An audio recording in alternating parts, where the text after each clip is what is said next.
Hey there, fellow Texans. We had a strange rash of violent crime over the weekend. I'm your host, James Parker, News Talk 829.33 FM WBAP. Well, don't clap for that. You're clapping for the show, right? Not for the rash of violent crimes. Because the number one trending story in all of America today is the mass shooting that happened in Seattle. And then if you narrow it down on Google Trends to just the DFW area, the number one story trending today is the mass shooting in Seattle. Now, the mass shooting in Seattle is not the main story if you turn on MSNBC. It's not even that much on Fox News. But I see what you're searching for. I see what your neighbors are searching for. I see what all of America is searching for. And it's a terrible story. I think it's getting a lot of people's attention because it includes just the terrible tragedy of the youngest person involved being 2 years old. A frightening scene in Seattle, near the city's iconic Space Needle. A gunman opening fire Sunday evening, killing 3 people. Police say those who died ranged in age from 19 to 56 years old. 4 others injured and hospitalized, including a toddler.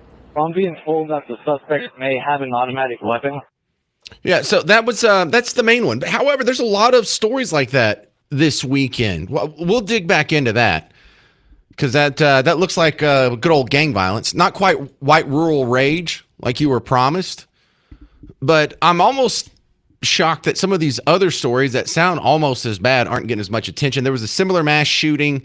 I mean, when I say similar, it's almost the same details. There were 2 guys caught up in the street gang life, and they had recognized each other with the pre-existing beef, so they both pulled out their guns and opened fire on each other. And a bunch of innocent people standing around them ended up getting hurt. Now, this other one was in Asheville, North Carolina. Oh, look, I misspelled Asheville. And when the police chief came out and did the press conference, this is going to make you flip over the table, unless you're driving and you don't have a table. If you're standing next to a table, walk away from the table. Because this lady comes out, and the question is this gang violence? Because the police report says, well, these 2 pre-existing groups of people who have been committing crimes together in the past, recognized each other from a pre-existing. Oh, so you're talking about gang? Like, that's a whole bunch of words just to say gang. Now, she doesn't want to say gang because you and I know what gang violence means, or probably means. Overwhelmingly, in your experience, when it's gang violence, people getting shot on the news, it's probably not a white guy. It is sometimes. But you know, more often than not, when you see this on TV, as anecdotal as it sounds, it's probably a black guy, a Hispanic guy. Maybe you've seen an Asian or 2. You've seen white people do it too. But the odds are it's not going to fit the narrative. So listen to this lady. And by the way, Asheville, it's in North Carolina, but it is a very, very liberal place. She can't even say the term gang violence because she knows that's adjacent to the racial discussion that we're all kind of having in our heads right now. So remember, it's not a black riot, it's a teen takeover. And it's not gang violence, it's just groups of people who got mad at each other. Does the Asheville Police Department believe this is 2 families that are rivaling against each other here, or is it gang violence? This is a group of individuals who know one another. But would you categorize that as gang violence, or would it be just 2 guys that got in a fight over a bar or something like that? These are groups, again, that are committing acts of violence against one another. Like crime groups? I would say these are 2 groups of individuals. I would say there are, ties to them knowing each other. Okay. And committing ongoing retaliatory acts against one another. You know, there's a table on the other side of the studio. I'm going to take the coffee maker off the table just so I have something to flip over. Doesn't that drive you nuts? So these are 2 groups of people that commit crimes together, but I don't want to say the word gang. Can you stop covering for them for 5 seconds? We're not ever going to really get to the solution. Do you not want to get to the solution? Or does the solution necessarily mean the end of the popularity of your worldview? Now, let's keep zooming out here. There was a wild street fight that happened in Tulsa. This one didn't get a whole lot of reporting around here, but if you go to the local news up there, I just saw this on floating around on social media. Here's just a clip from a TikTok channel called Total News Tulsa. Break it up! Please break it up! Please break it up! I'm always surprised when there's a street fight and the police show up and they don't quit fighting. They're like, no, I've got to finish this dude off. Hang on, officer. I'm still punching this guy. So this is happening all over the place. We have a mystery shooting in Forney. I don't know who did this, but it's a thing. And because they didn't tell us. I don't know where this is going. A developing story we're following. Forney police are searching for two suspects in what they call a targeted attack. One person was killed in the shooting at a home on Eagle Ridge Road. Investigators say they know the identities of the suspects, but did not reveal them or the identity of the victim. Why not? And exactly what happened. They do say there is no threat to the public. Let's go across the pond. In Berlin, they're having a pride parade. An angry militant Muslim drives his car through the parade, killing one person and injuring, I believe, 17. Wait. This is the organizer of the pride event saying we don't want anybody exploiting this to be divisive or for political purposes. Really? You just gathered all of your gay friends and y'all had a party to celebrate how awesome it is being gay. Someone comes, hates you so much, they want to run over you and they murder you. And you're like, well, I don't want to say anything bad about him. We reject all forms of violence. Ideologies, be they religious or other extremists, are trying to suppress people. We do not want this deed to be instrumentalized for political ends. We don't want any groups to be placed under suspicion for this. People are trying to divide our society and set some people against others. As the CSD in Berlin, we will not allow this. You know, they can call you a racist, sexist, bigot, homophobe, Nazi, literally Hitler, but the guys running over them, they don't want to say anything negative about them? What the heck is really going on? 800-288-9227, 800-288-9227. I will continue through the crime spree over the weekend, and then I will thread them all together like a quilting bee coming up next on The James Show. News Talk 820 and 93.3 FM, WBAP.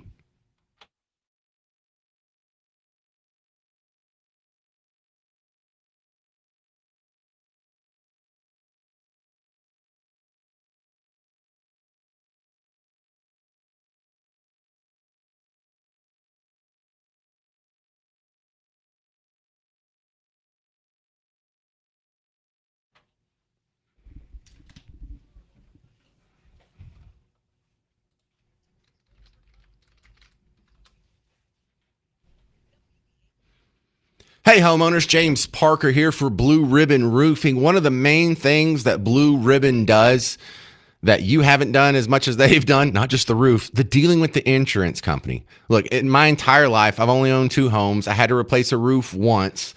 So I've only dealt with an insurance company once in my life on a claim. This is what Blue Ribbon does every day. And they have great stories about how people will call them and either the insurance company is shorting them or not giving them anything at all. And they come through and they reclaim and they get all the money you deserve, all the money that they're legally obligated to give you. Blue Ribbon knows how to squeeze that out of them. And it starts with the phone number that you call. If you have an issue with your roof, what do? You go look at your policy, you call your insurance company, you let them know what's up. That's not who John Hopkins calls. He calls the guy that they're going to call after they hang up with you. He skips a step and goes right to the guy in the middle. And he gets better results just because he's not, we're not geniuses over here. We're not splitting the atom. He's just done this for thousands and thousands and thousands of your neighbors in North Texas. So it's not just for a good roof. It's not just because it's a good local family company. It's not just because they support the James Show and WBAP. It's because they'll help you with that insurance claim. Go to blueribbondfw.com.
I don't think you appreciate just the incredible amount of violent crime that happened this weekend. I'm James Parker. It's the James Show, News Talk 820, 93.3 FM, WBAP. You know, I didn't really pay much attention to the news until last night. I really was able to turn off my brain from Friday after the show until the sun went down last night. And all I kept seeing on my social media feed, just trying to look up what's going on around the world, are these mass shootings, these teen takeovers. We had a mass shooting in Nashville. We had a mass shooting in Seattle where a 2-year-old got shot. Now, I don't even stop there. There were some teen takeovers. I played you some audio of a big one that happened in Tulsa. I mean, there were a couple more of those. I'm not even really that worried about teen takeovers on a day when there's shootings. And then I was playing you over in Europe. An angry Muslim rammed his car into a pride parade. Let's go over to their neighbors in France. In France, there was a stabbing spree by some guy yelling Allahu Akbar. 3 women were stabbed. I don't think any of them died, but I hadn't really checked back up on that since I saw the story last night. I was just making a list of what is going on with all this violent crime. Now we have another story here where this one's from Houston. You probably didn't hear about this. But this was a crazy story about a guy who was running around just beating people. And in one night, he beat 4 people. This was all along Highway 249. All of these alleged attacks occurred in a 24-hour span. And one of them, he hit a dude with a machete. And another one, this guy's still in the hospital. His name is Nan Lee. He's 34 years old. He's been in the hospital for a week now. And it was captured on surveillance video. He's just minding his own business, going down the road on his bicycle. He got hit with the crowbar. After he fell, he's pretty much already knocked out. The guy continues to stomp on him, kick him, and hit him with the crowbar. And he's just laying helplessly on the ground. He's just getting hit like a sack of dog food, just laying there. Now, the reason why this is a big story here is the guy with the crowbar and the machete. He has a pretty violent criminal history. Arrest after arrest after arrest. This isn't his first. This isn't his second. In fact, he was most recently arrested in November for beating the crap out of an elderly person.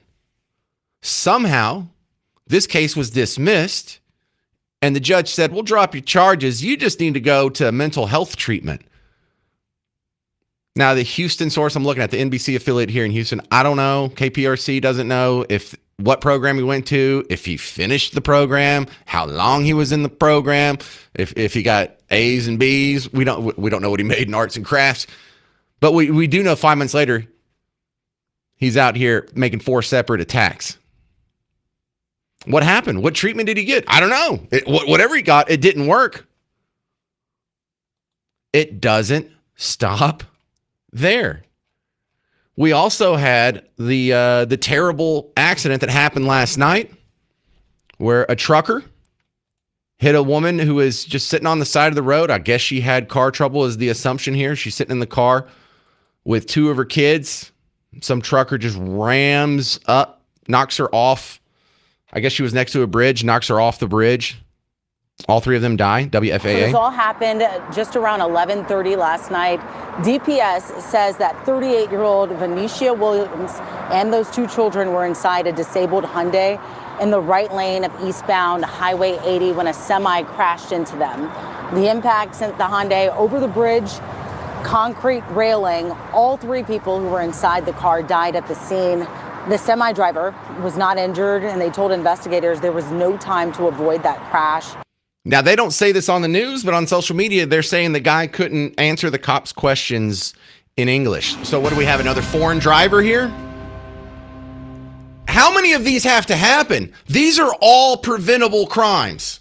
These are all people who have demonstrated that they're terrible human beings and public safety is at risk if they remain in the country or remain out of jail, and they're still left among us to kill us, to hurt us, to run over us, to hit our cars, to stab us, to hit us with crowbars. These are all people that if we just enforce the law the way they were written, all these people would still be alive. All these people would be out of the hospital. All of these victims would not have been victimized and been able to go on about their way. It's even crazier for the Germany one. Do you know? You probably didn't get the background on this, but this is psychotic. The Germany one. If you're just joining us, I was talking about the Berlin Pride parade had a angry Muslim run through and kill some people and injure 17 other people, put them in the hospital. Listen to this. His name's Abdul Balout. I don't know how to say his name. Abdul. I'll just call him Abdul. He was born in Berlin, but he's a radicalized Muslim, so he went to Lebanon to fight for the cause. Germany, after he had moved to Lebanon, identified him as an Islamist threat. They're like, oh, this guy's a terrorist. So what did they do? They had him arrested in Lebanon. They flew him back to Germany. They put him on trial for plotting terror attacks. He was convicted and sentenced for terrorism in May of this year, 2 months ago. But he was released on time served. What was the point of bringing him back? You have a terrorist who went to Lebanon. They're like, wow, let's bring him back here and release him into our streets. And then also, we'll go ahead and convict him of the crime of plotting terror attacks, but we won't give him any jail time. We'll just take a terrorist who we know was plotting terror attacks, bring him back to our country and release him. That's insane. He's already back on the streets. Oh, but he needs to attend de-radicalization counseling sessions. Well, did that work? Did the de-radicalization counseling sessions work? For the Houston guy that was running around bonking people in the head with the crowbar, well, did his mental health treatment, did that work? You know, there's one thing that would have kept all these other people alive. Prison or the death penalty, one of the two. But releasing people that we know are dangerous back out in the streets is continually getting people killed. And I hate to put a political angle on it, but you know they're going to put a political angle on it if the roles are reversed. I don't think, barring the Forney guy, I don't think any of these would match what CNBC was warning you about. White rural rage, remember that? I don't think any of that matches this. None of these people were white. None of them were rural. None of them were right-wingers. Whatever they were, it was some flavor or constituency of Team Blue. White rural rage. The threat that white rural voters pose to the country. They're the most racist, xenophobic, anti-immigrant, anti-gay geodemographic group in the country. Second, they're the most conspiracist group. Third, they're also the most strongly white nationalist and white Christian nationalist. And fourth, they are most likely to excuse or justify violence as an acceptable alternative to peaceful public discourse. Looks like we're the least violent people among us. I am tired of the slander that happens against people who happen to share my skin tone. And then I got to turn on the news and see the exact opposite going on out there. How are we vilified? How are we the ones that get, oh, look out for these guys. They're all violent. They're a problem. We've got to do something about white supremacy. We've got to do something about white. Stop it. Take the racial angle out of it, because these people who see everything through a racial lens are getting my black neighbors killed. The lady that got hit by a trucker, who is probably a foreigner, that's one of my neighbors. She happens to be black. Her 2 kids happen to be black. I do not want to cover up her crime or soft pedal it just because the trucker happened to be a foreigner. If we actually deported this guy, if we didn't bring him in, 3 of my black neighbors would still be alive, and that's what I prefer. Now, how are you going to call me anti-black? I'm over here trying to save their lives. If you would have done what I would have said, she would still be alive. So don't you dare bring up race in this. 800-288-9227. 800-288-9227. Coming up next, violence that can't be prevented by things we've recommended on The James Show on News Talk 820, 93.3 FM, WBAP.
Hey there, welcome to the James Show, News Talk 820, 93.3 FM, WBAP. I am your host, James Parker. We had a crazy rash of big violent crime stories. And, you know, violent crime, we only have so much bandwidth for so many stories, and it doesn't get a whole lot of mentions on this show if there's just like a shooting from the drug deal gone bad, or, you know, a lot of us have been able to compartmentalize it because you and I recognize that most of the shooting that happens is something that is never going to affect you because you and I aren't caught up in the drug game.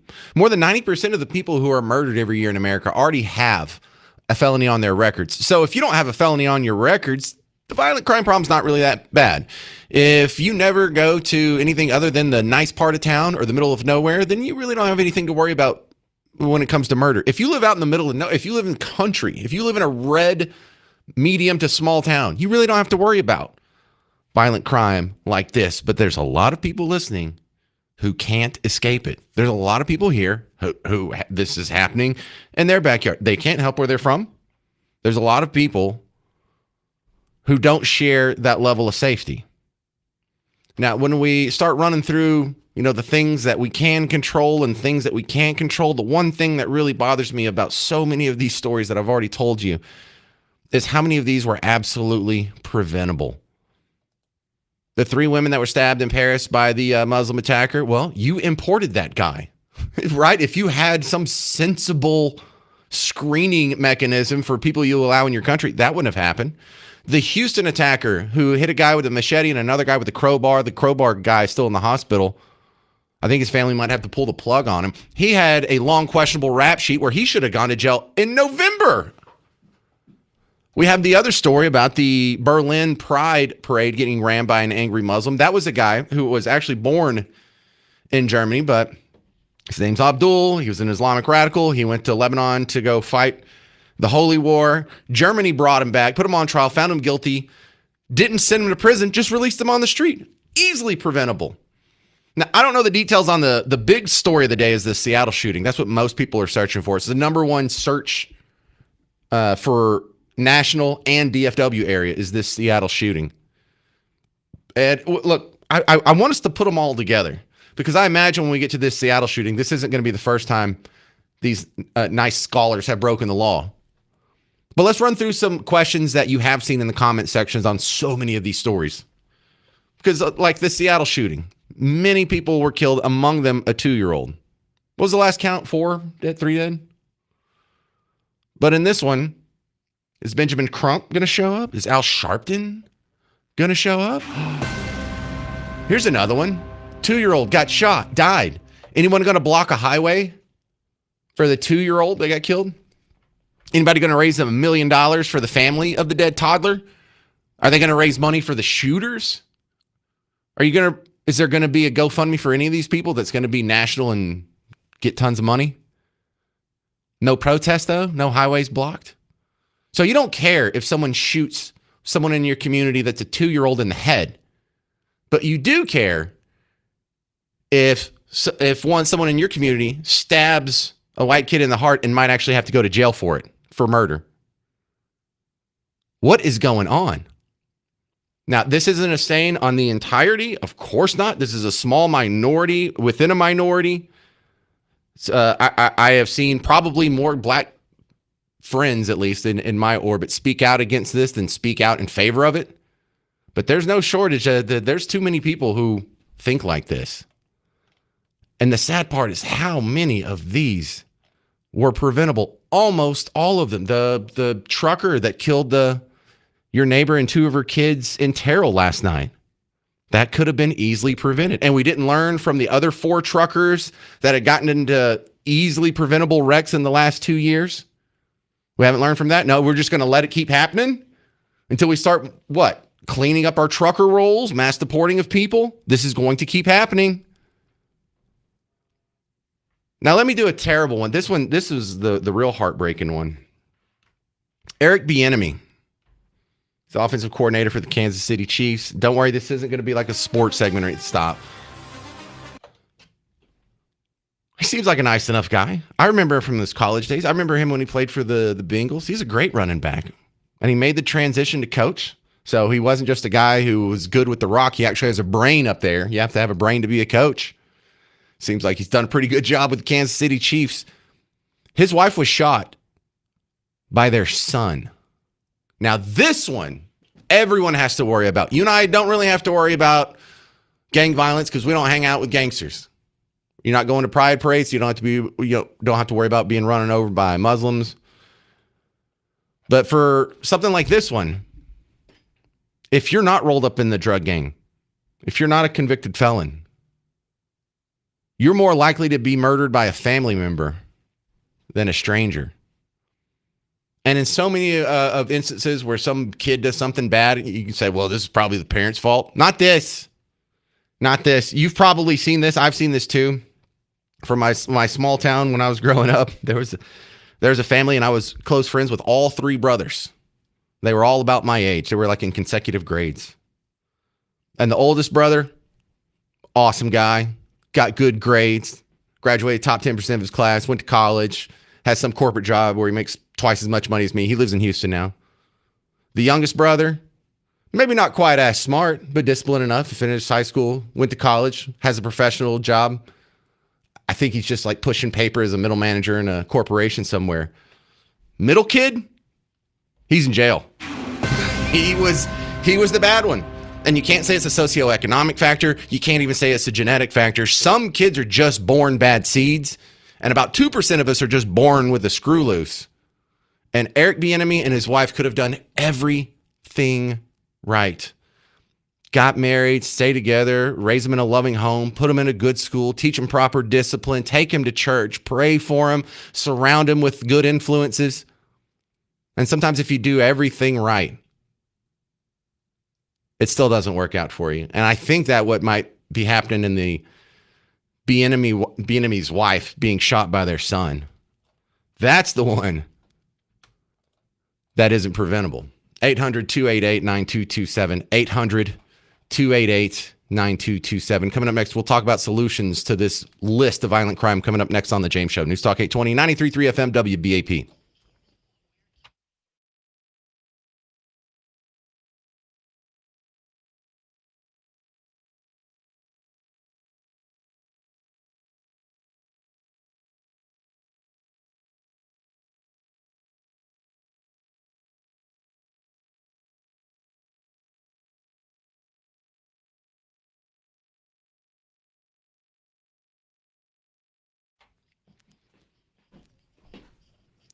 Hey, what's up, homeowners? Sometimes you live in a house and you love it when you buy it, and nothing changes, but just the world around you changes. And you might have liked those red bricks or that kind of orangey, red, rusty color brick when you bought the house. That's what everyone thought was cool. But now all the cool kids are doing like the muted neutral tones, and they're like, oh, this needs to be like a gray with like the dark pewter trimmings. And I was like, I don't even know what these colors are. Look, whatever your wife is asking for, Rhino Shield can do the color, and take advantage of this chance. Upgrade your house, and you can also lower your energy costs. You know, I was 1,000 degrees all weekend and your air conditioner ran about 23 hours a day. I think we can get that down to about 22 hours a day with Rhino Shield. It has a 6.9 R factor, blocks 90% of UV sun rays, water resistant. The best part is the look, though. It won't change the surface texture of whatever's under it, so it'll look great, and you can come back in 10, 15 years. There's going to be no cracking, no flaking, no peeling. And so the Rhino Shield will just last as long as, well, the color lasts. And maybe you can change your mind in the future, but I don't know anyone who has undone Rhino Shield. In fact, I asked the guys at Rhino Shield, like, has anybody ever said, strip this off, I want to go back to paint? And they said no. So it starts with you going to rhinoshielddfw.com, rhinoshielddfw.com.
Hey there, welcome to the James Show, News Talk 820, 93.3 FM, WBAP. I am your host, James Parker. Remember the WBAP morning show when you wake up. And also remember that Donald Trump's coming to town. He's going to be at the Republican midterm convention here September 9th and 10th. I know that feels like it's super far away. 6 weeks. 6 weeks away. Oh, by the way, parents, are you with me? The first semblance of school starting happened in the Parker household. Kids went to band camp. Oh, had to drop them off at band camp this morning. And not that kind of band, not the American Pie band camp, not the, this one time at band camp. No, not that. The one where you drop them off at school and they have to march at 8 in the morning in the heat. So they will be out of your hair soon, fellow parents. But we're going through a list of violent crime that happened over the weekend, and I could do something close to this every Monday because there's always, Friday and Saturday, those are the good crime nights. The thing that bothers me, and really should bother you too about this, is how many of these were absolutely preventable. The biggest one is the Seattle shooting. Look, I don't know a whole lot about that one. I don't even know who the suspects are, but whenever you have gang shootings where two people pull out guns and start squeezing off rounds in the middle of a crowd, it has been your observation that far more often than not, it's probably gang related. So if these guys have a rap sheet and they were let out, even though they've committed significant crimes, then this would have easily been preventable. The 2-year-old that got shot and died would still be alive. The one in Houston, that guy had a long questionable rap sheet. If we just instituted the policies that you support, lives would have been saved. 4 people were attacked in a 24-hour span last week in Houston because of this guy. The guy that ran through the Pride Parade in Berlin. Boy, they really had to stretch to make that happen. That guy had actually left the country on his own. Germany went and arrested him in Lebanon, brought him back, tried him for a crime, found him guilty, didn't put him in prison, just released him on the street. They went and picked up a terrorist in another country and brought him in after he'd already left. And then the 3 women that were stabbed by another Allahu Akbar motivated mass attack in the Paris stabbings, that was an import too. So many of these are quite easily preventable. And then you had the one that's technically not a violent crime, or I don't know if it's not on the same level. The trucker that hit the lady in Terrell last night, killed her and her 2 kids. They didn't say it on the news, but the rumor mill on social media is he couldn't answer the cops' questions in English, so they had to bring in a translator. So we think, what? Is this another foreigner, another foreign trucker? We've allowed foreigners to take over the trucking industry and undercut our local guys, our local blue-collar families, the ones that need it the most. Same thing they're doing with the ride shares at DFW.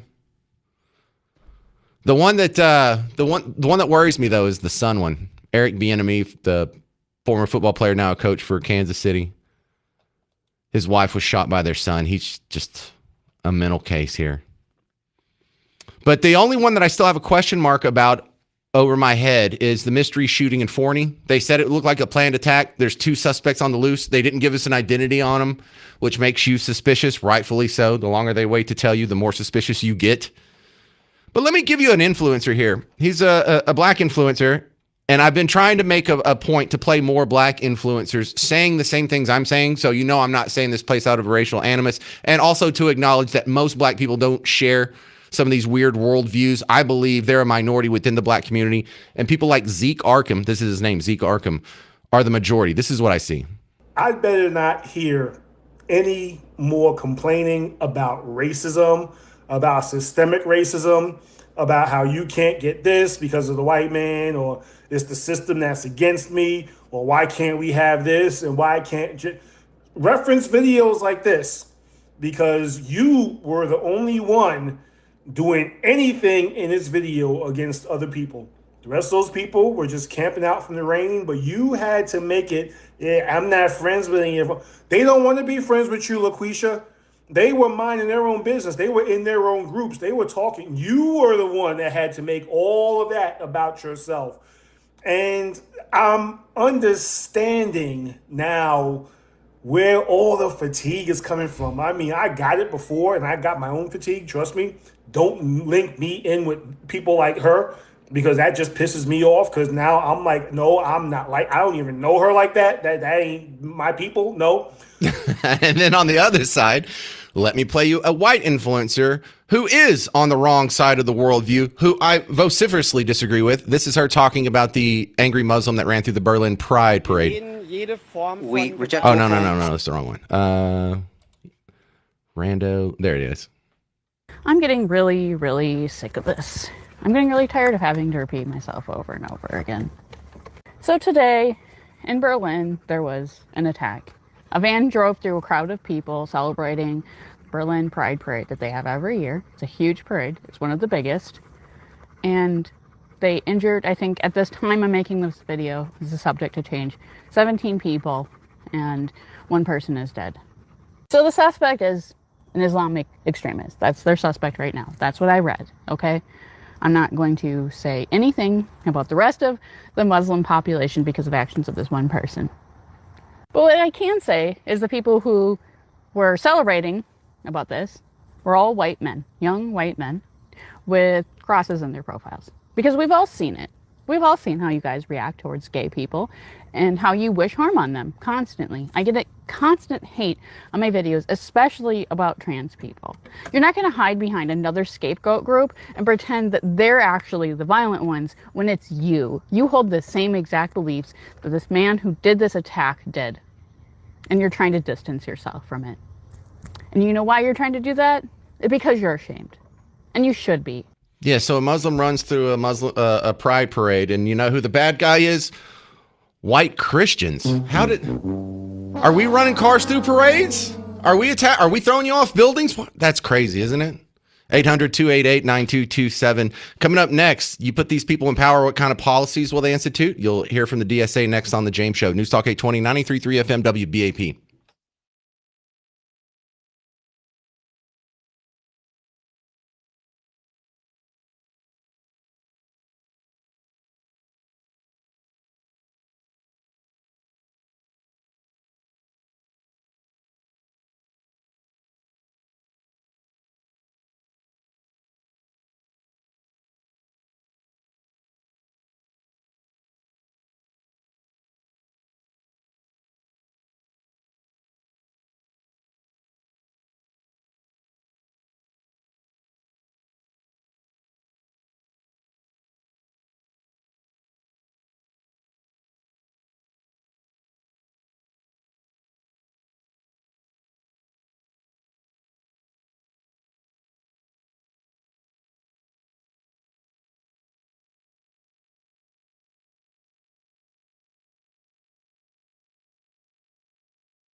So if the DSA gets in charge, what do they really want to do? I'm James Parker. It's News Talk 820, 93.3 FM, WBAP. Democrat Socialists of America. Now, this is the force that is pulling Team Blue even further to the left than they've been in your entire life. But it's really not any new ideas.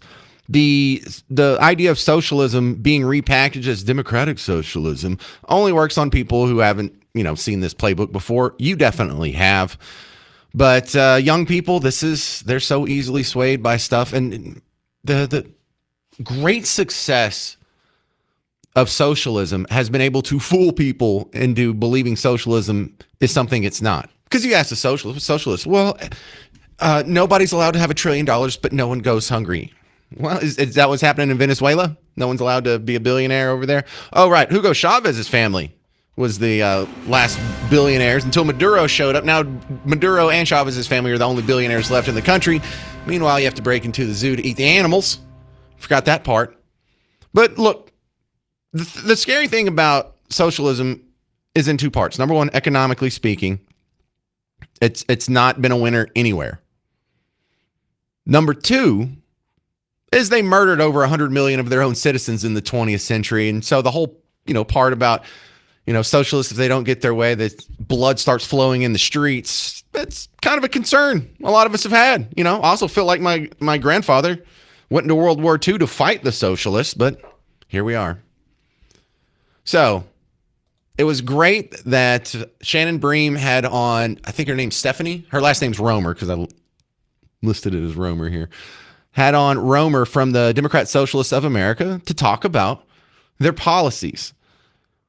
Now, Shannon Bream had a graphic where she was scrolling some of the policies that the Democrat Socialists of America have said that they followed. Now, you're not going to be surprised about the economic socialism part where they want the government to own or control major industries.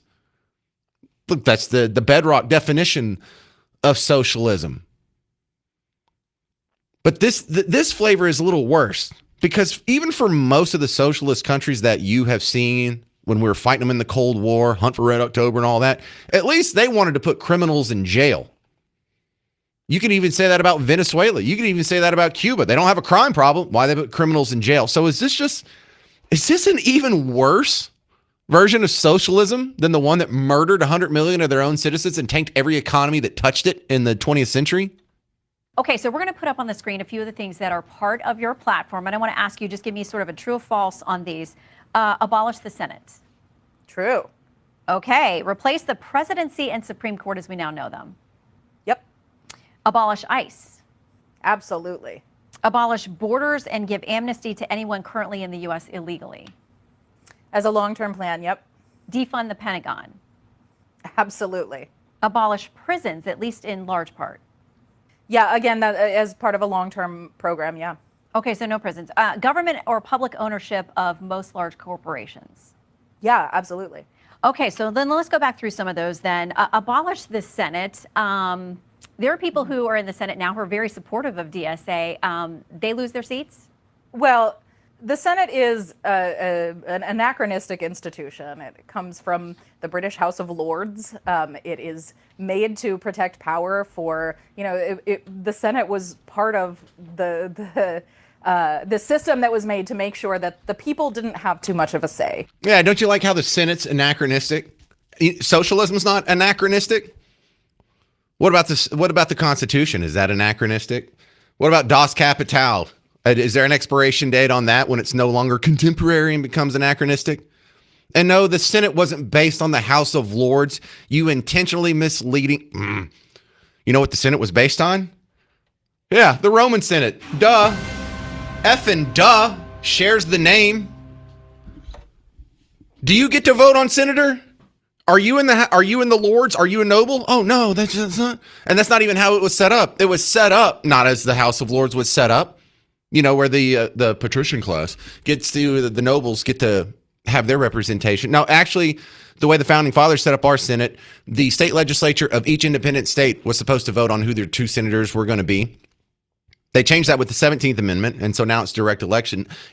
Under neither one of those paradigms does it match the House of Lords. So how does that make it a bad thing again? Just Don't you love how that's anachronistic? What about freedom of speech? Is that anachronistic too? But the crazy one that is probably new to you is the abolition of prisons. You're not surprised that they want to take over industries. You're not surprised that they want to regulate and control every aspect of the economy and centrally plan it. That's built into the name. But this getting rid of prisons thing, this is even worse than regular socialism. So let me get this straight. You're going to crush the economy. You're going to make us all poor, and then we're going to have to deal with criminals as well. But no, look, let's be fair here. Let's let her explain herself. Shannon Bream kind of noodles in this policy. So if we talk about abolishing prisons, then does that make society better? I mean, is there anybody that should be incarcerated? I mean, rapists, child predators, murderers? Yeah, so the long-term plan, when we think about most people who are in prison, they are mostly in prison for crimes of poverty.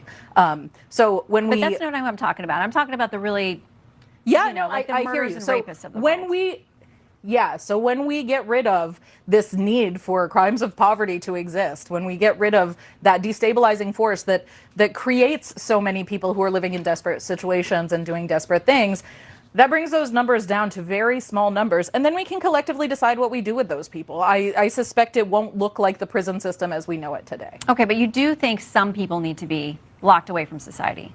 Some people are not able to be functional members of society. That's true. But what does that look like to keep the rest of us safe? We're talking about safety. We're not talking about punishment. We're talking about making sure that we're safe, everybody maintains their dignity, and everybody maintains their humanity. What about the people that get killed by the people y'all were soft on? What about the guy that got hit in the head with the crowbar from some guy that just got let out of jail earlier this year? What about the guy that got let out of jail 2 months ago and he just ran his car through a pride parade? Everyone keep their dignity there? We'll push back against this abolition of prisons idea because this isn't fairly new. This is kind of new, but it's every bit as bad as it sounds. And we'll just go down. We'll dig in this belly button coming up next on The James Show. 800-288-9227. I'm James Parker on News Talk 820 and 93.3 FM WBAP.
Yeah, who needs prisons anyway?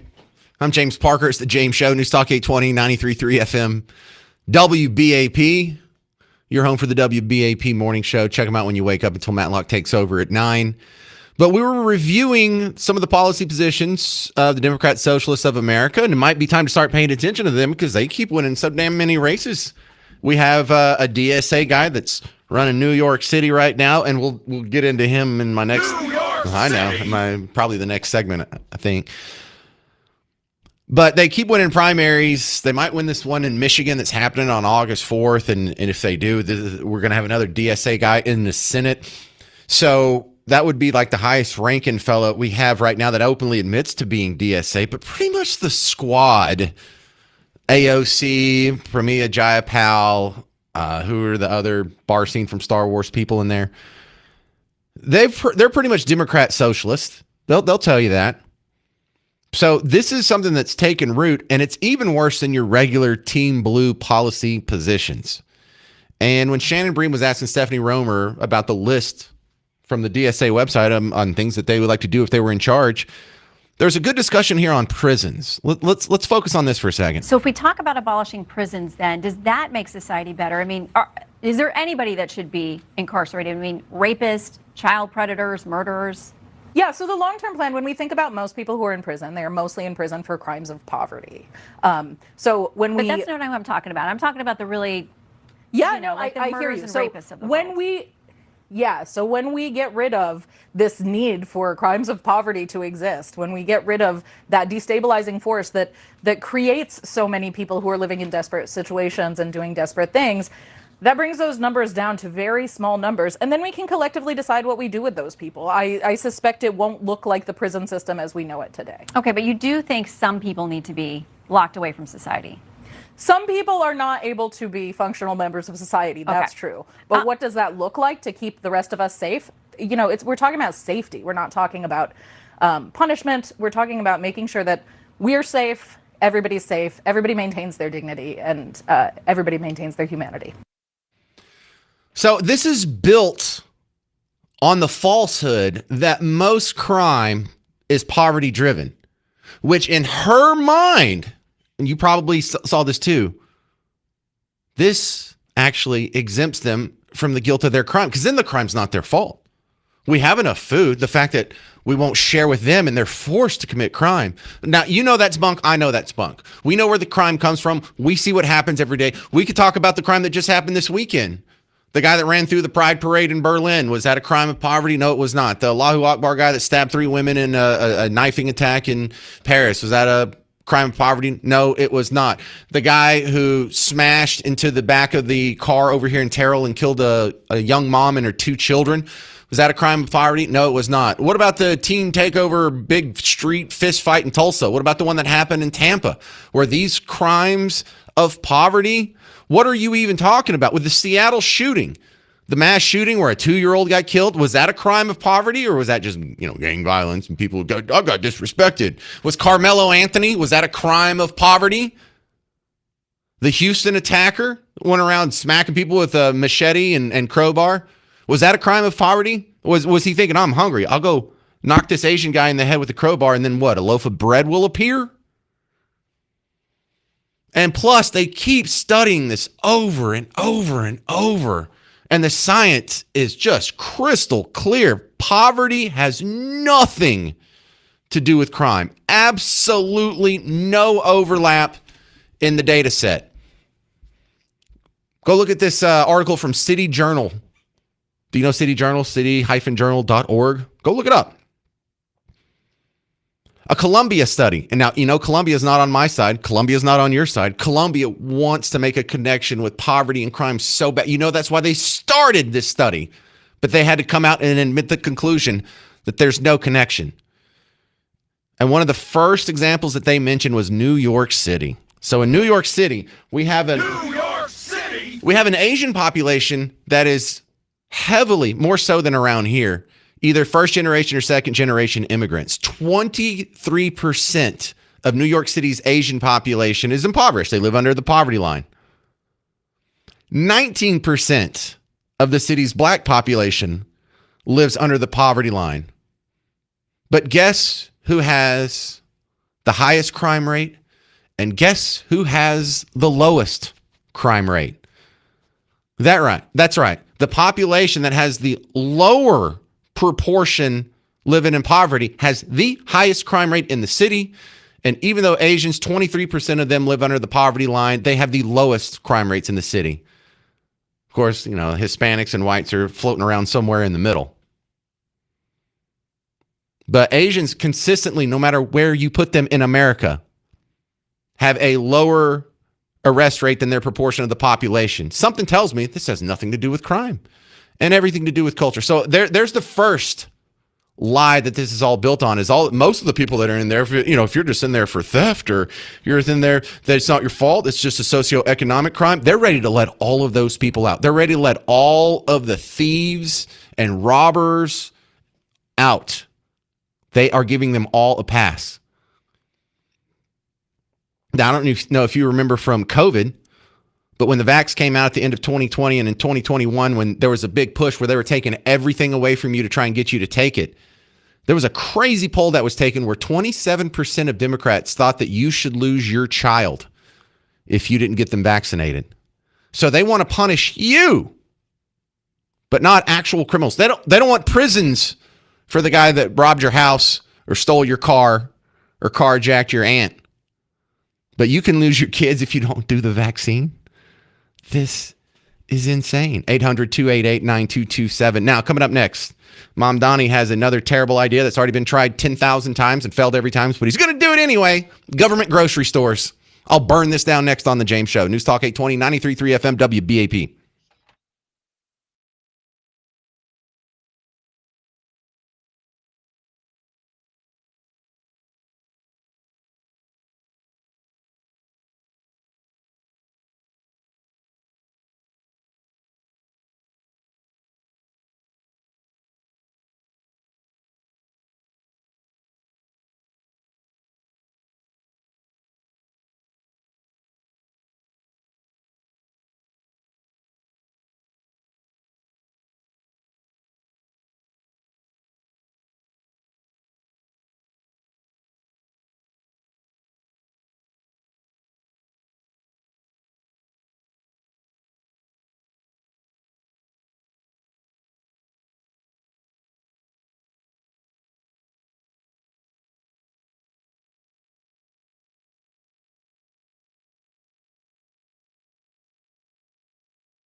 No, maybe this time for real socialism will work. We just haven't done it right before.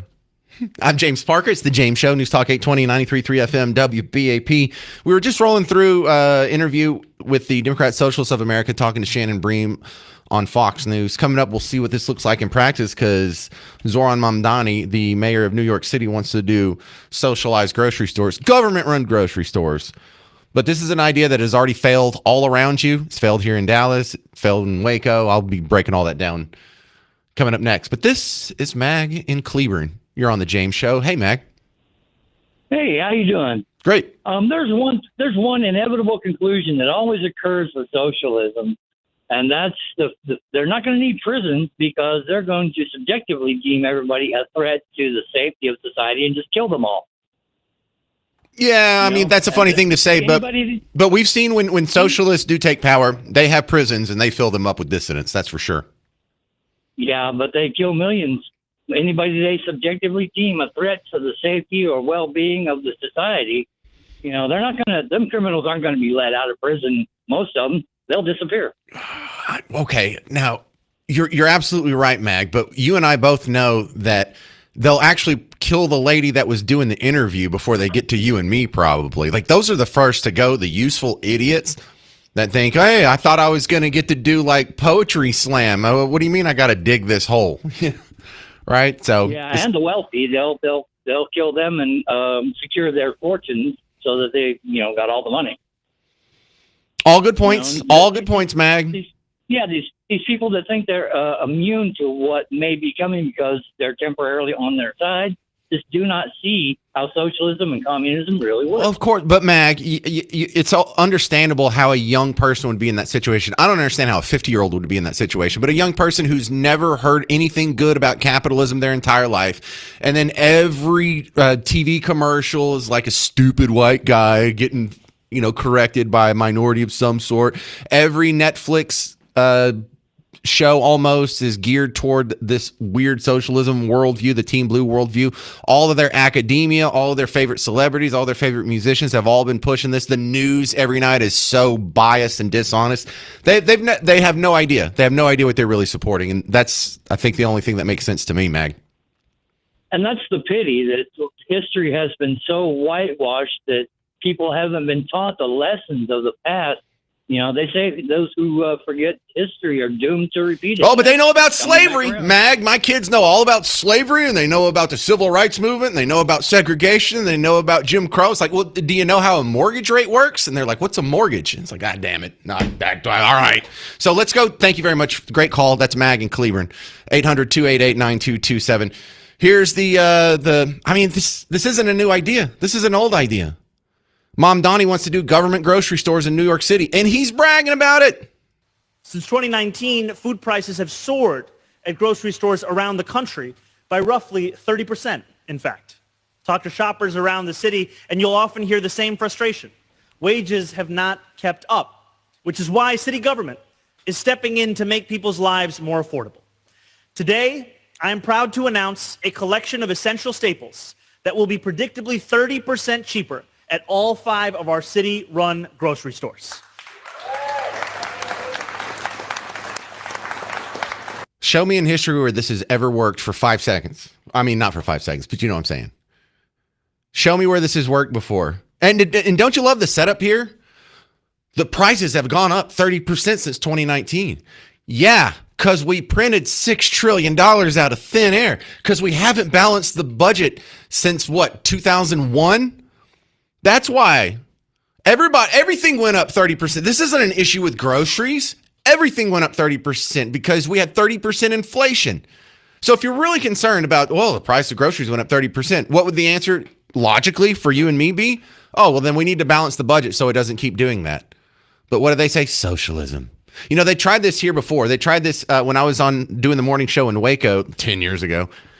They wanted to do this, but the excuse then wasn't 30% inflation. The excuse then was, these poor people in this disenfranchised, underserved community, they live in a food desert. Oh yeah, a food desert. So yeah, now we have to have socialism. No, they always want socialism. They're just going to shoehorn the excuse into the current context of the day, which makes it a lie. But also, We already know how this story ends. So, you know what? Go ahead and do it, Mom Donnie. Go ahead and brag. Oh, no, we'll just sell everything for 30% cheaper than the other guys. Oh, okay. What could possibly go wrong? You think they're not selling it at 30% cheaper because they're just evil guys who are making a giant profit and then lighting their cigars with $100 bills and laughing at the poor people disappearing over the horizon? No, it's because they can't afford it. They would lose money. They run on very thin margins in the grocery business. I worked at a grocery store. It's tough. It's not that easy. But you don't have to take my word for it. Let's go back in history here. Come on. I brought the flux capacitor. You're stuck with me now.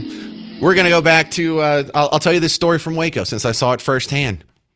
2016, they had a food desert in Waco because a couple of stores had closed.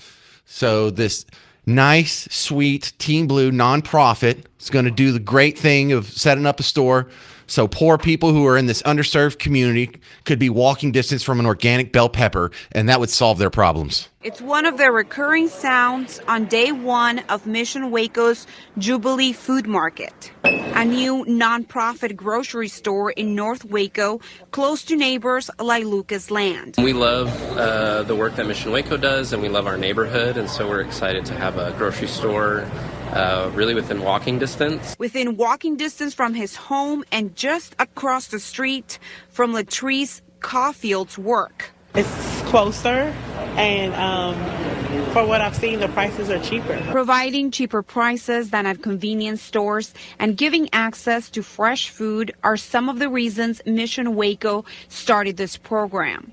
A program 468 people supported, with donations or in-kind donations totaling nearly $870,000. Today was the fulfillment of a dream.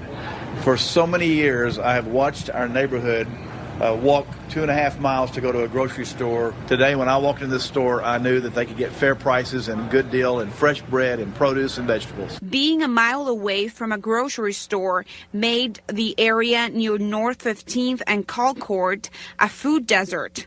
But that changed on Monday. By the very opening today, the food desert is over because people now have access for healthy and affordable foods. What we don't know yet is how it will impact the health of our folks. And Baylor University students will be conducting research. They will see the impact that grocery store will have on eating habits in North Waco. The Jubilee Food Market is open 7 days a week. Anyone in the community is welcome to shop there. Coming up, I will continue the story of the Jubilee Food Mart because this is what's going to happen in New York City. This is what's going to happen everywhere it's tried. I'll give you an example that happened here in Dallas. I'll give you an example that happened in New Orleans, but we'll finish the Jubilee Food Mart story next. And it's going to be a nice little failure that I think you'll enjoy. 800-288-9227. I'm James Parker on News Talk 820 and 93.3 FM WBAP.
Hey there, welcome to the James Show, News Talk 820, 93.3 FM, WBAP. I am your host, James Parker. Remember, Donald Trump's going to be in town September 9th and 10th for the Republican convention. Tune in to WBAP pretty much any time during that event, and we might have some awesome guests for you.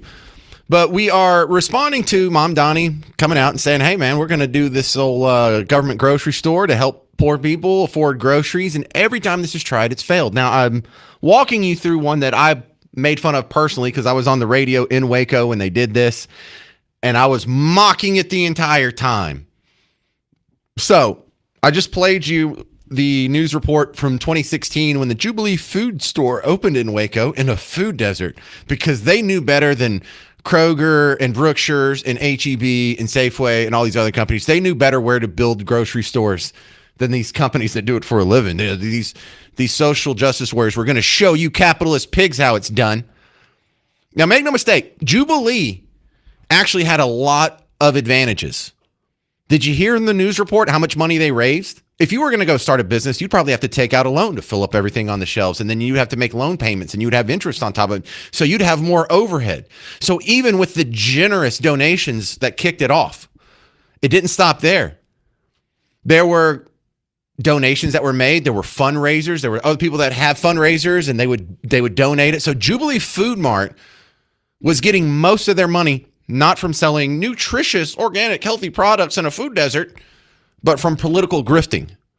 There would be some earmark and some grant in Austin that would go to it. There'd be some earmark and some bill that went through Washington, D.C., and some of that would filter down to some other program that would filter down to the Mission Waco that would filter down. So they were getting money from you in various ways and from private donations, something no other grocery store has available, and they still failed. Now, something else they got was constant positive coverage. If you went and you opened a store, you wouldn't get nearly the coverage if you were on the news at all that Jubilee Food Mart got. But they also came back, and every few years they would just say, "Hey, look, we're having ourselves an anniversary here." That's right. We had the Jubilee Food Mart's been around for 3 years. Let's go celebrate it. Do they do this for other businesses? There's a Taco Bell around the corner. They didn't do this for the Taco Bell. They didn't say, look, it's been 3 years since it's open.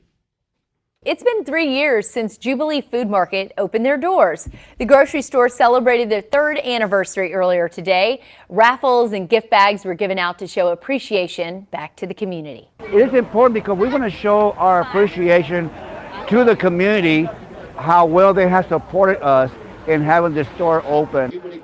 During the event, Jubilee asked their customers for items that they would like to see on the store shelves. Yeah, how about a closing sign? 5 years into it, here's another TV station, KCEN in Waco, falling all over itself. Look, it's another great anniversary. The Jubilee Food Market is a nonprofit grocery store run by Mission Waco. They're celebrating their 5th anniversary today of serving the community. We're celebrating not just 5 years of being in business, but we're also celebrating our slogan, which is live well, eat well. And so we have a lot of different healthy product inside the grocery store for people to try. But then we also have different providers kind of celebrating living well as well. Dude, I went in there. It's just as bad as the dumpiest gas station you've been in. You know how sometimes you go in a gas station and they'll attempt to have like a produce section, and there's like some bananas that are kind of brown, and there's like tomatoes that are got flies on them or whatever. It wasn't the greatest of situations, but they weren't there to sell food. They were there to grift tax dollars and take donations from private charities as well. So now let's go ahead and fast forward a little bit. Let's go to 2025. How's Jubilee Food Mart doing? Well, a Waco community will soon be losing access to healthy foods at an affordable price. Yeah, so Mission Waco's Jubilee Food Market will close next Monday. That's the 31st. Now, the nonprofit says that this is because of increased competition from new grocery stores as well as online delivery services. Or no, it could be that socialism never works anywhere it's tried for at least 200 years of experimenting here. Yeah, I don't know. It's the competition. Now, it wasn't the competition. These other stores, they don't get donations. They don't get tax grants. They don't get help from other nonprofits. I'll do you another report. This was a different station in Waco, KXXV. Well, Mission Waco has announced the Jubilee Food Market will be closing on Monday, March 31st. The organization says the market was founded in order to provide affordable fresh food options in a neighborhood with limited access to groceries. Oh, stop it. I hate it. Whenever someone says the word access, especially in a news report, my brain just turns off. Well, they need to have access. Why do they need to have access? Why do they need to be walking distance from a carrot? You know what? When they said this was a food desert, and the FDA went out under Obama and they spelled out what a food desert was, and they marked on the maps where all the food desert was. Then the Reason Foundation, I think it was Reason, they went through and they calculated the average distance an American had to drive to the grocery store. So when you take where I grew up, which isn't really in a town, it's just kind of an unincorporated Smith County. It's a 30-acre hayfield in the middle of nowhere. We were 40 minutes, a round trip of 40 minutes from the nearest gallon of milk. No one ever cared about us. No one ever said, well, we've got to do something about it. They're not walking distance from a cucumber. You know how I knew it was going to fail? Because my previous job, I was in New Orleans, and they did the same dumb thing there. Do you know who Wendell Pierce is? He was in The Wire. He was in Suits. He's the Meghan Markle's dad in Suits. He put up a whole bunch of his money to go open one on the West Bank of New Orleans in a food desert where this was an underserved community that's being abandoned by all these racist corporations because they don't like to serve underprivileged, disenfranchised. Shut up. It didn't work. This is 2013. Sterling Farms. Right. This is a fresh food grocery store going into underserved communities to eliminate food deserts. Sterling Farms. Right. This is a fresh food grocery store going into underserved communities to eliminate food deserts, taking the opportunity to take advantage of the pent-up demand, because all the consumers in those areas where unfortunately American business stands on the sideline, we said we're not going to stand on the sideline anymore. We're going to come in and bring them food access. And they did the same thing in New Orleans. They had a big party. They had all kinds of interviews. He got to be interviewed by everyone when it opened, when there was an anniversary, when there was a party, when there was a holiday, when there was a special event, when he was going to do like an autograph signing. He got all kinds of free promotion, got all kinds of money from you against your will, and it still failed within a matter of years. Everywhere this goes, it fails. So let's just walk through and remember this. When the Mom Donnie grocery stores close, remember you heard about it first on the James Show. Even though I don't know if I could take much credit for that, because it's one of the easiest predictions to make that socialism will fail. It doesn't make me a genius, just makes me observant. 800-288-9227. 800-288-9227. Coming up next, find out who is polling in first place to be your next nominees for president in 2028. Because November's around the corner, and after that, the next presidential cycle begins. Find out who's ahead next on The James Show. News Talk 820, 93.3 FM WBAP.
Well, the next presidential election cycle is either going to be really good or really bad. I'm James Parker. It's the James Show. News Talk 820 93.3 FM WBAP. I know, good to see you too. Hang on.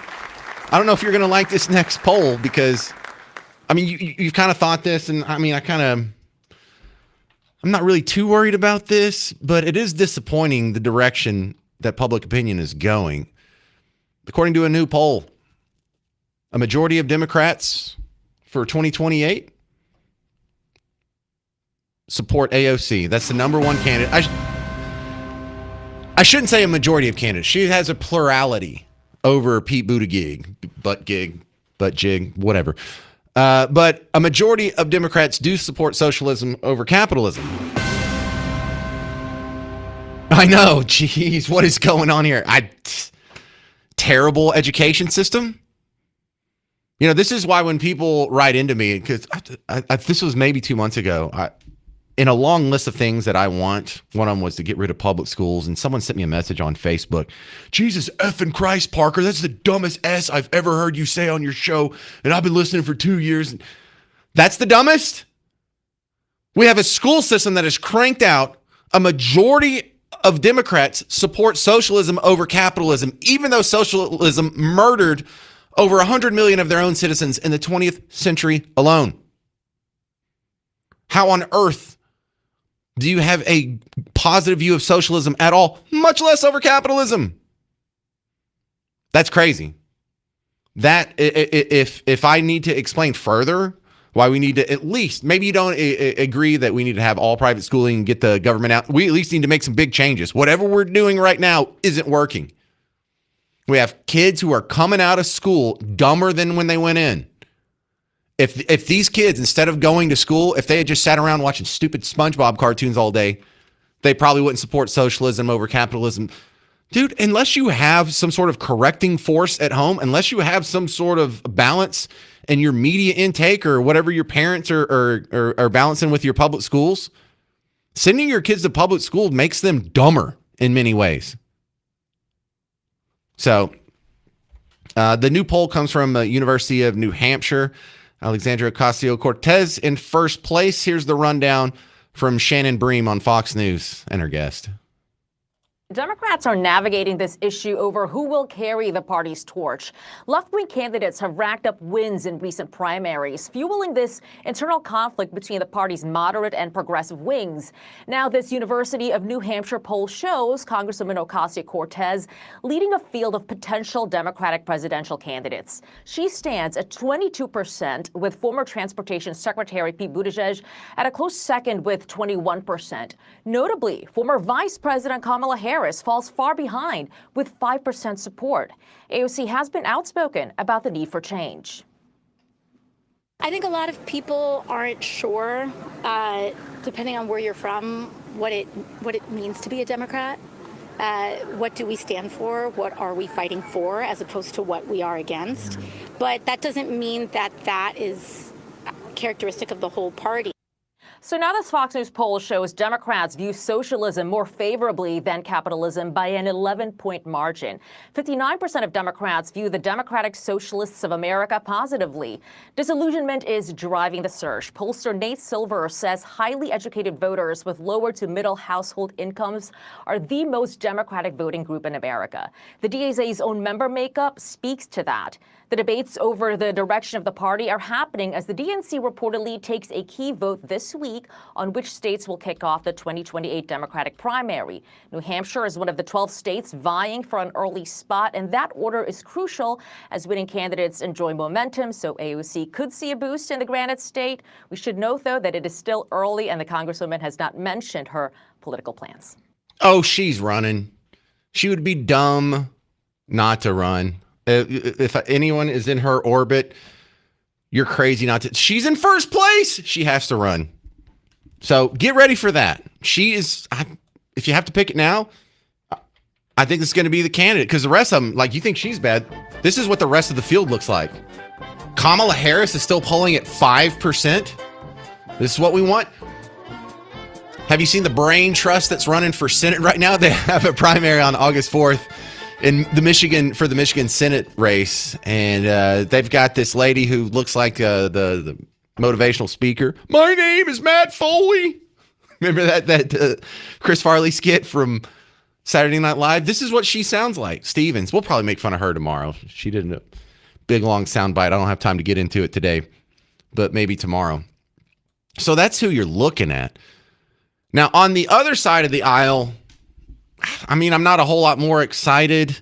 When you look at who's running in the front, it's usually J.D. Vance, and then there's sort of this Ron DeSantis, Marco Rubio second tier. And I have a hard time supporting Republicans. I'm definitely anti-Democrat because socialism is just dumb as hell. I just don't think the Republicans are free market capitalists enough. And so I can kind of get down with some of the Freedom Caucus. Like if Rand Paul's running, I support him. That would be my guy. If Tom Massey were to try and run, now I don't think he will. But like him, Mike Lee, Rand Paul, there's only a handful of people that I think really share enough of my values in a political office right now that I would even consider voting for. And I got news for you. Don't get mad at me. I just want to go ahead and set this out now so you don't get mad at me later. Is if it's not a Rand Paul or a Thomas Massey or one of these Freedom Caucus guys that gets a Republican nomination, I'm voting for a libertarian. I'm supporting a libertarian. I can't do this. It's great that Donald Trump closed the border. That's fantastic. But he hasn't done anything to balance the budget. Anthony Fauci's not in jail. We still have a $2 trillion deficit almost. And we still have all of these dumb agencies that should be closed immediately if I had my way. But no, I don't think it goes far enough. But on the other side, I think you really do have to be worried about AOC. I don't think we have an answer I don't think the Republicans have an answer for AOC. You can say, well, look, socialism's failed everywhere it's tried. Apparently, these people haven't gotten that memo yet.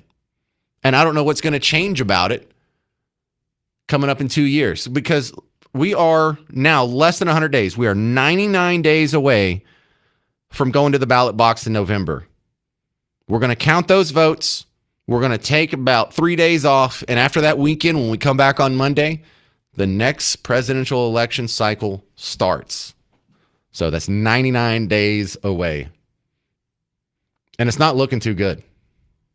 800-288-9227. 800-288-9227. This is the part of the show where I ask, who would you like to see run? Are you cool with J.D. Vance? You support Marco Rubio? Maybe Ron DeSantis? Because Ron DeSantis is a maybe for me, but we'll see. 800-288-9227. I'm James Parker on News Talk 820, 93.3 FM, WBAP.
All right, we're talking about the candidate frontrunners for 2028. I'm James Parker, News Talk 820 93.3 FM WBAP. And thank you to all the people who send me Facebook messages and emails. I don't get to respond to all of them. I mean, I guess I could. I'm kind of lazy, but really I can do that for about 20 minutes before I start to get bored and check out. But I can promise you this. I read everything you send me, everything that's in a Twitter message, a Facebook and I get more Facebook messages than anything.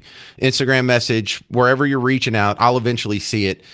And I do, make no mistake about it, if you're going to take the time to type it out and it takes me this long to read it, I'll read it. Not everyone's getting a reply, but thank you. I've gotten some great messages today. So AOC is in the lead for Team Blue, followed closely by Pete Buttigieg. And then on the Team Red side, Mayor Pete, on the Team Red side, it's kind of a three-way race. J.D. Vance is in first, and then depending on what poll you look at, it's Marco Rubio and or Ron DeSantis. What do you think? This is Joe and Grapevine on News Talk 820 93.3 FM WBAP. James, honor and a privilege as always, my friend. Great job you're doing. What's up, Joe? Hey, buddy. What's going on, man? James, I always appreciate your stance and how you are about being a libertarian. I consider myself not a Republican, but a conservative. Same as I think who is open on this sister station, Sean Hannity. He's registered as a conservative. James, there's so much that I can say, and I've got some libertarian thrown in there as well, and that's why I appreciate you. But even though you're libertarian, you know which side you're probably going to lean toward, and I appreciate it being Rand Paul. I like Rand Paul, but the problem is, James, agree or disagree, we've got to stick together right now. No, disagree. We don't. Well, I disagree. I disagree. We have got, because Rand Paul is not going to be the front runner. Only because y'all say that. Only if everyone on Team Red would stop saying that, he would be the front runner. If everyone on Team Red actually stuck to your principles, he would far and away be the front runner. Well, look how he's holding up everything with this. As well he should. Well, I don't agree with that. We just need to stick together, because look at all the fraud and abuse we've discovered, James, what the Democrats have done. They act like none of this has happened. They act like the gas prices, they show no concern whatsoever about that. They were on the green agenda. They wanted the gas prices to go up. There was no denouncing or upset about the economy or what people were having to live. Okay, but Joe, let me explain myself, because I don't know if I've ever answered these kind of direct assertions here, and you're making some good points. So you're right. Doge did go find a bunch of fraud. Nick Shirley did go find a bunch of fraud. All these other people who've now actually CBS News, and these other people who go knock on doors, people around here, the Kaylee Campbells and Sarah Gonzalez, we're finding fraud all over the place. But Joe, are the Republicans putting forth a bill that gets rid of Leering centers? Are Republicans putting forth a bill that gets rid of home health care services? Are they putting forth a bill that gets rid of home hospice services? Are they putting forth a bill that gets rid of federally funded medical transportation services? Are they putting forth any bills to actually stop this? Or are we just going to slap some people around for the news to make everyone think that they're doing something great, and then everything will be back to business as normal in about 26 months? Well, a lot of these agencies, James, they did shut down. They were specific. They did shut we're not. down. We're as far as the funding, yes, they did withhold it or stop it. But what have we had to deal with, James? Lawsuits, somebody suing us, interference. That has no bearing on whether or not it's the right policy or not. And if they're going to sue you for doing the right policy, then get sued. We still have done a lot more with this presidency than many. I know. They've been more open about anything. And the guy that's attacking me with a knife is better than the guy that's attacking me with a gun. I'd rather not take any more injuries, though, Joe. And we can't stomach just staying together while we have $40 trillion in debt. We can stick together, and we're going to tank our currency. We're going to collapse our economy. We're going to ruin our military. We are going to be invaded with foreigners who are going to mass kill us and take over. We are being colonized, and they're not stopping it. Has there been mass deportations of any of these guys trying to set up Sharia cities around here? Has he revoked the TPS status of all these people that he could right now? Do we have an end to the H-1B visa program? Have we even stopped the herd of people coming in through H-1B visa fraud? No, we haven't. Just getting along and sticking together isn't good enough anymore, Joe, and it hasn't been for a long time. Chris and Keller, you're on News Talk 820 93.3 FM WBAP. Yeah, I was just going to say, if you're telling me my options are J.D. Vance, Florida governor, or Rubio, the yeah. third guy, I can't. Yeah, if my options are the three of those, I'd rather take the Florida from the governor of Florida. Same. JD, my biggest thing about JD, I like him. I think he's getting a master class in foreign affairs and all of that. He's what, 35, 36 years old? I think he's 38, but yeah, he might be a little more libertarian than we let on. And I don't even mean libertarian. I mean like he's 42. Thank you, Garrett. He's actually a guy who believes what conservative Republicans believe, but he just kind of sticks to his principle more than most people who I see call themselves conservative Republicans. Right. Well, the thing that's been irking me about JD, he can't go two sentences without saying the word fundamental. We fundamentally need to do this. It's a fundamental. You got to get a broader vocabulary. Yeah, I hear you on that one. Well, Ron DeSantis is probably my favorite Republican if I had to choose through the ones that are already on the list, just because he was maybe one of two governors who didn't get duped by the whole COVID thing, because Governor Greg Abbott fell for it hook, line, and sinker. And the fact that Donald Trump didn't turn around and fire Anthony Fauci after 1 week is a blight on his record, that's for sure. But no, that's good, Chris and Keller. This is Carrie and McKinney. You're on News Talk 820, 93.3 FM WBAP. Hey, James. Yeah, I am in McKinney, so it's Carrie, not Curry. Okay. There's a lot of curry up there, too. Telling you, you hit the nail on the head with what you were talking with the first caller about. Joe? Took a lot of steam out of my argument. But I tell you what, in the last election, I was pretty much down for DeSantis as the vice president. Vance is okay with me, but I really like DeSantis unless there's something I don't know about. Rubio, I think he's gotten a lot of exposure. I think he's very solid in what he's doing. I wouldn't mind seeing him as a VP or a secretary. No, hell no. Rubio is the kind of Republican I am definitely not. This is a guy that votes for every shutdown compromise, every bit of deficit spending, every bit of war spending. It's everything I'm not as far as the Republicans go. And he's not a stalwart on cutting taxes. He's not a stalwart on cutting programs. He's not a stalwart on making the government smaller. He's everything I don't like about Republicans. Okay, maybe I need to revisit that then. I appreciate the clarity. But if AOC, are you really serious about her being the front runner and being on the ticket as a presidential candidate? That's really serious, right? Are you kidding me? Not only is she ahead in the polls, but if a Democrat strategist paid for my honest opinion, I'd be like, the smartest candidate you have to run. Your best likelihood of winning would be AOC. Well, if she can't be beat, then they deserve to lose it. Agreed. Agreed. That's fantastic. Policy hawk. She's not a policy No, hawk. she's an idiot. Slogan maker. She's an idiot. She'll wear a slogan on a dress, but she can't tell you what she wants to do as far as guiding the country forward. Well, besides using lower your bar, because if they can make Biden their nominee, they can definitely make AOC the nominee. Coming up next, we're going to play Dead or Alive, and the prize today, 4 tickets to the Rangers game on August 8th. It's a Saturday game. So call in right now, 800-288-9227. I'm James Parker on News Talk 820, 93.3 FM WBAP.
Hey there, you're just in time for Dead or Alive. I'm James Parker. You're listening to The James Show on News Talk 820 93.3 FM, WBAP.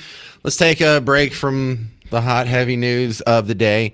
Have a little bit of fun here with the game show, Dead or Alive.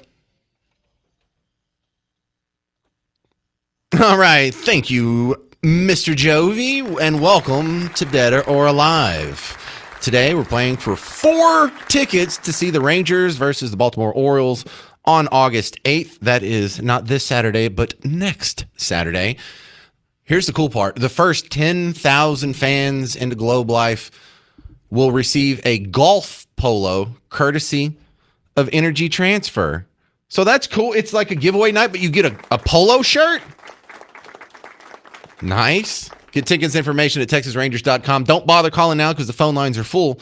But on Dead or Alive, it's the easier of the James Show game shows. I'm going to give you a list of 10 celebrities. You just have to tell me if they're dead or alive. James, that sounds easy. It is. Today's category is Famous Johns. And we start at the top is Sue in Dallas. Hey, Sue. Hi. You ready for Dead or Alive? Sure. Okay. How confident are you in your knowledge of Famous Johns? No, not at all. Sounds like I'm asking for prostitution clients, doesn't it? Famous Johns. All right. I'll start off with an easy one for you, Sue in Dallas. Johnny Cash, the Man in Black, dead or alive? Dead. John Cena, the wrestler, is he dead or alive? Alive. That's his little sounder. John Lennon, dead or alive? Dead. Well, you waited on that one. John Wayne, the actor, dead or alive? Very dead. Very dead. I don't think there's degrees of dead, but yeah, you're still correct. John Travolta, dead or alive? Alive. John Denver, dead or alive?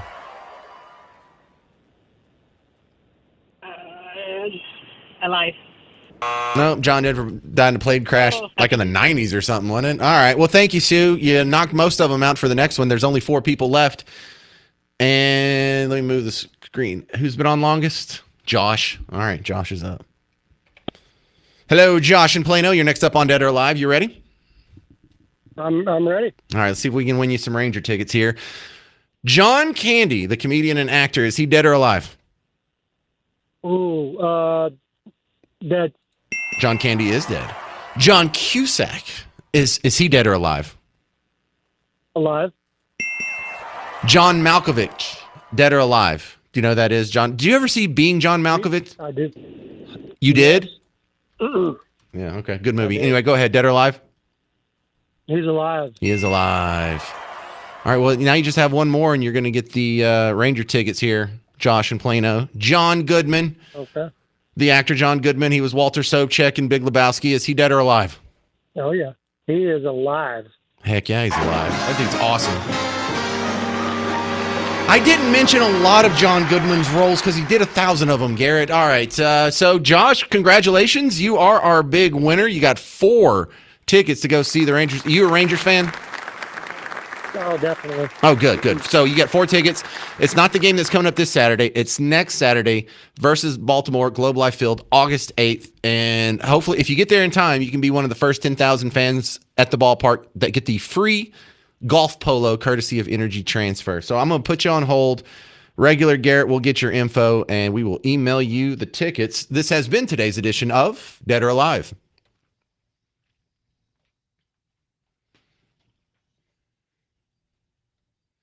All right, congratulations to Josh in Plano for his great victory. For the rest of you, if you want tickets and you want to try and get one of them free golf polo shirts, and go to TexasRangers.com. TexasRangers.com. All right, coming up next on The James Show, some local news. I'm James Parker. It's News Talk 820 93.3 FM WBAP.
Ugh.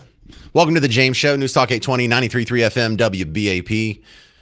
You're home for the WBAP morning show. And I know y'all like the WBAP morning show. I just have to remind you about it because anytime Hal J posts anything on Facebook, it's just an explosion of likes and loves and comments. And you're the best. I've listened to you since the Reagan administration, all that.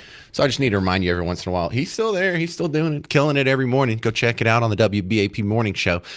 All right, for this last segment, I'm going to try and shoehorn as much stuff as I can. And it's all local news. Number one, a data center developer has withdrawn a project that was slated for East Texas because of Governor Abbott's new standards here. Damn it, this is what I was talking about. When Abbott said that 2 weeks ago, I was like, that's the wrong move. He's now saying that not because it's the right thing to do, not because he's really worried about electricity generation or water tables or anything like that. He's noticed that a whole lot of people, even people on Team Red, are already freaked out about data centers, so he wants to go get credit for it. He sees people showing up with signs, and they have their little foam core stencils out, and he's just late to the party. Well, it's already had negative consequences. Remember, Abbott said, I'm going to require all new data centers to make their own electricity, and dude, look, this was... Data centers must bring their own power. They must reuse their own water, and they must reduce electricity costs for residential customers as well as small business customers. Those are bottom line expectations. All right, and what did I say at the time? You know, you think that if you make a law that says if you're going to build a data center here, then it has to generate its own power. Then the people that were just going to build data centers go, oh, man... all right, I'll do whatever you say, even if it's not what's best for my company. No, now they're just going to build it in Oklahoma or New Mexico or Montana or hell, I don't know, China. You don't get the new power plant because you mandate it. You push the data center elsewhere. That's what regulation does. It doesn't actually fix the situation. We lost all that investment. This was a big data center. This was billions and billions of dollars that were going to be spent over here at Cedar Creek Lake. You hear people calling in from like Gun Barrel City and Maybank and those little towns around the lake. That's what we're talking about. It's just an hour, maybe an hour and a half east of here.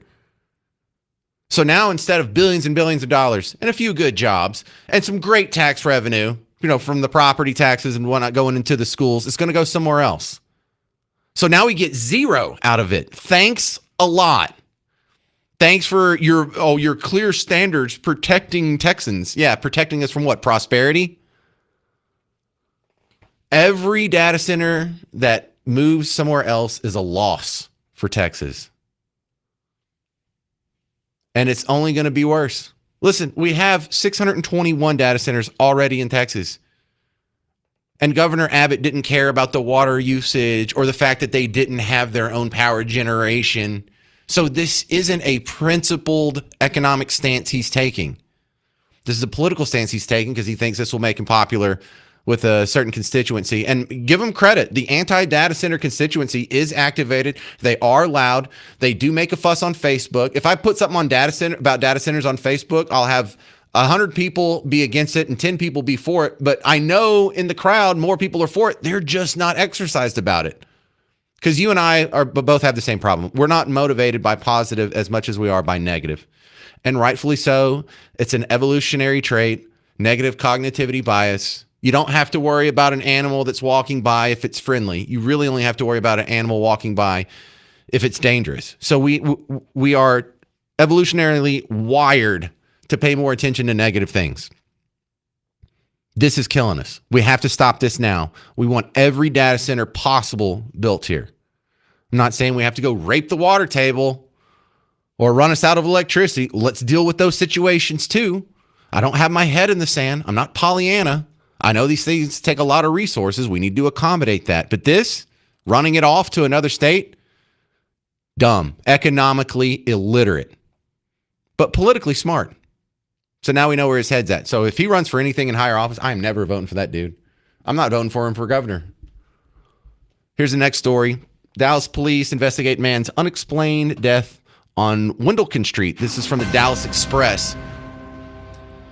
He's a 60-year-old. He's one of our neighbors. He was just found unresponsive at 2:20 in the afternoon on yesterday. And police have classified the case so far as an unexplained death, but they didn't say whether or not there was foul play suspected. They didn't even announce a cause or manner of death. But here we have a situation where we're not getting straight answers from the authorities. They're hiding what happened to this guy. They're not even letting you know if it was a natural death, if there was foul play, if it was a medical emergency, if he was stabbed, if he was shot, if someone cut his head off with a guillotine. You don't know. But in the absence of this, and you can kind of guess if you go look on the map, this is probably a person of color. No Benjamin Crump, no Al Sharpton, no Dominic Alexander. No, we have a mysterious case of someone dying, but if you can't make a white person look bad, there's no interest in it. Now, the kid that jumped off the bridge at Lake Ray Hubbard, terrible tragedy that he lost his life. The unfortunate part is he was with two white friends, and so we got Ben Crump and Al Sharpton out here making hay about that. They care about that. We've got to get some answers. We demand an independent investigation. We just can't have one of us die and then they hide all the info from us. Well, they're doing it here. You don't care? Oh, that's right. You're motivated by white hatred. Ha! Can y'all just drop the race thing? It makes you really ugly people. And then these are the people that accuse me of racism. Ridiculous. And then one more I can squeeze in here. There's a new study that came out from Money Lion. And it shows that middle-class Texans, although we're earning more than we did 5 years ago on the number line, that income has not kept the pace of inflation. And so now the cost of living outpaces income, and the average Texan in the middle class losing ground. When I have a hyper focus on the budget, this is why. You should have my same concern about balancing the budget in DC, because we all got a pay cut over the last 6 years. If you got a 3% pay increase over the last 5 years, that was far dwarfed by the 25, almost 30% now. Like if you take from 2019 to today, it's right at 30% what inflation is. So even if you got a 20% raise over the last 6 years, you are still behind. And if you're wondering, like, why am I making more money than ever, but my bills keep getting tougher and I can't get ahead and I can't save for retirement, I can't save for my kids' college fund, and I can't get an emergency fund. Inflation. Letting them run a $2 trillion deficit every year is doing this to you. It's doing it to all of us in the middle class. You're doing it to me, and I'm sick of it. I need more people paying attention to this so it will stop.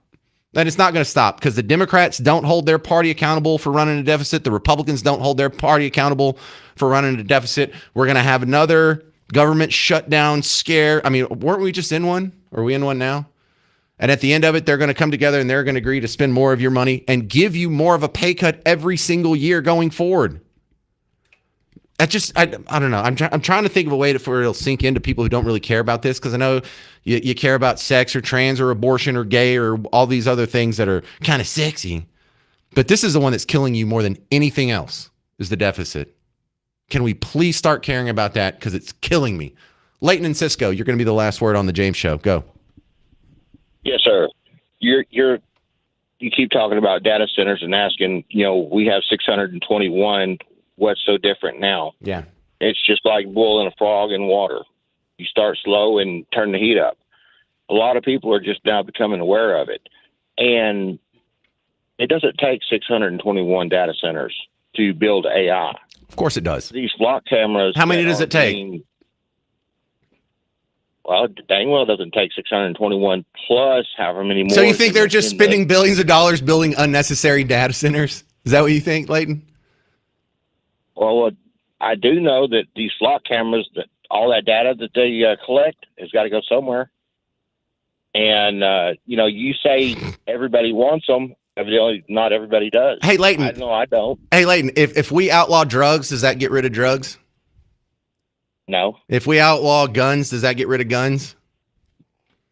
No. If we outlaw data centers, does that get rid of data centers? Thank you. I'm James Parker. This has been The James Show. Mark Levin's next on News Talk 820, 93.3 FM, WBAP.